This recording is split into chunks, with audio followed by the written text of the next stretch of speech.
एक जमाने में हिंदुस्तान के एक छोटे से गांव में शेख चली नामी एक शख्स रहता था।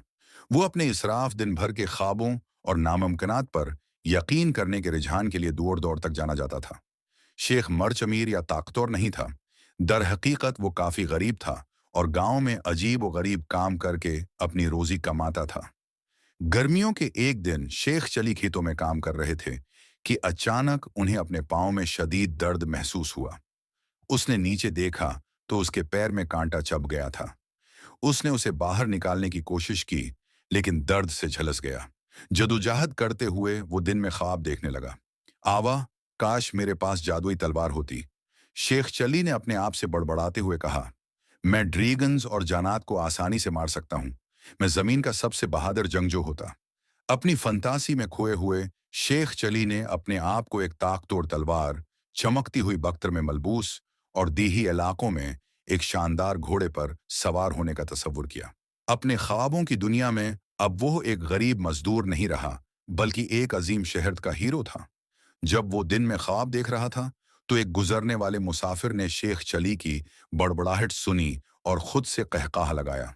उसने शेख चली के पास जाकर कहा, मेरे दोस्त, तुम अपने आप को कांटों से क्यों परेशान करते हो, जबकि तुम हीरो हो सकते हो। मैं जादुई तलवार तलाश करने में तुम्हारी मदद कर सकता हूं। शेख चली की आंखें हैरत से फैल गईं। क्या यह सच हो सकता है? क्या वाकई उसके ख्वाब पूरे हो सकते हैं? परजोश होकर वो मुसाफिर का पीछा करते हुए करीबी कस्बे में गया, जहां उन्होंने एक पुरानी दुकान का दौरा किया जो हर तरह की अजीब व गरीब चीजों से भरी हुई थी। दुकानदार ने गर्मजोशी से उनका इस्तकबाल किया और शेख चली की जादुई तलवार की दरख्वास्त सुनी। उसकी आंख में चमक के साथ दुकानदार ने एक जिंग आलूद पुरानी तलवार निकाली और ऐलान किया, ये तलवार कोई आम ब्लेड नहीं है।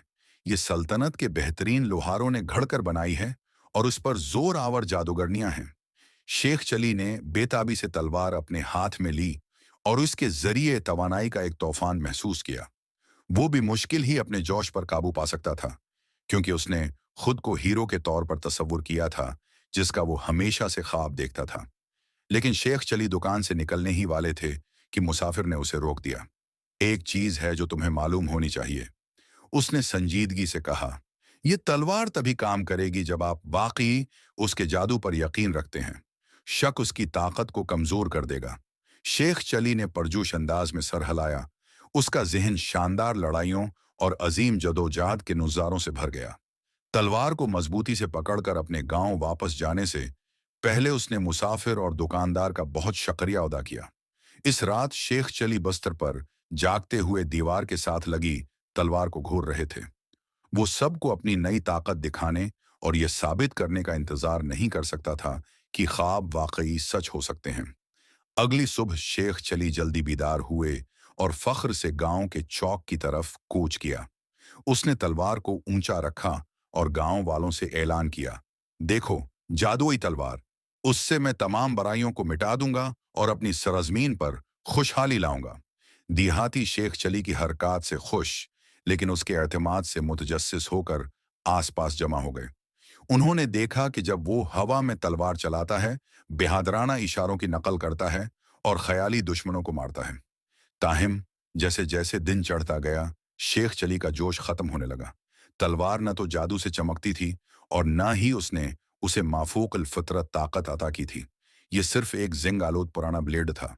मायूस और शर्मंदा शेख चली अपने आजिज घर वापस आ गए। उसे एहसास हुआ कि उसने उस तरह के तसव्वुरात पर यकीन करना बेवकूफ़ी की है। मुसाफिर और दुकानदार ने उसे अपने साथ धोखा दिया था, जादू के वादे। लेकिन जैसे ही शेख चली ने उस दिन के वाकयात पर गौर किया तो वो मुस्कुराने लगे। शायद वो हीरो नहीं बना था या जादुई तलवार नहीं चलाता था, लेकिन उसने एक अहम सबक सीख लिया था। ख्वाब और तसव्वुरात बहुत शानदार थे, लेकिन उन्हें किसी के फैसले पर बादल नहीं डालना चाहिए और न ही उन्हें गमराह करना चाहिए। इस दिन के बाद से शेख चली अब भी दिन में ख्वाब देखते थे और अजीम महम जोई का तसव्वुर करते थे, लेकिन उसने मजाह और हिकमत के एहसास के साथ ऐसा किया।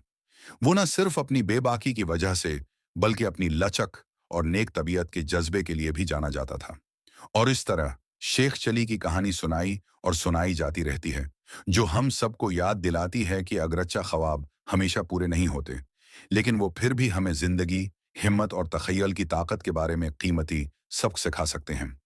شیخ چلی کی یہ کہانی مزاح اور تخیل کے ذریعے حکمت فراہم کرنے میں ان کے کردار کے جوہر اور لوک کہانیوں کی لازوال اپیل کو حاصل کرتی ہے۔